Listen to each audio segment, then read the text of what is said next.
کچھ دن سے میرے دل میں عبادت کی طلب ہے، کچھ دن سے مجھے لگتا ہے خدا روٹھ گیا ہے۔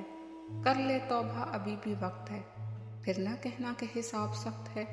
میرا اللہ ہی ہے جو مجھے بن مانگے دیتا ہے، یہ جان کر بھی میں خطا کار ہوں، گنہگار ہوں۔ جب ٹھوکر کھا کر بھی نہ گرو تو سمجھ لو دعا نے تھام لیا ہے۔ کبھی کبھی عبادتیں نہیں ندامتیں قبول ہو جاتی ہیں۔ خدا کو نہیں چاہیے تیرے ماتھے پہ محراب، اے انسان بس اس کی مخلوق کا خیال کر۔ تجھے تیری اوقات کا اس دن پتہ چلے گا جب لوگ تجھ پہ مٹی ڈال کر ہاتھ بھی تجھ پہ ہی جھاڑیں گے۔ خدا کو بھول گئے لوگ فکر روزی میں، رزق کا خیال ہے رازق کا نہیں۔ لوگ تمہیں بدنام کرنے کی لاکھ کوششیں کریں، لیکن یاد رکھنا عزت اور ذلت صرف اللہ کے ہاتھ میں ہے۔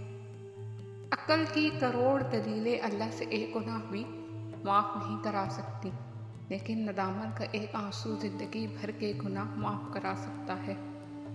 جب ہمارے جینے کی وجہ اللہ ہوگی، تب ہمارے مایوس ہونے کی کوئی وجہ نہیں ہوگی۔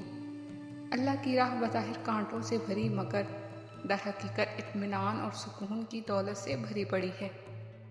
بے شک زندگی تھکا دینے والی چیز ہے، اور جب تم تھک جاؤ تو اپنے رب کو یاد کر لیا کرو، کیونکہ سکون تو صرف اللہ کے ذکر میں ہے۔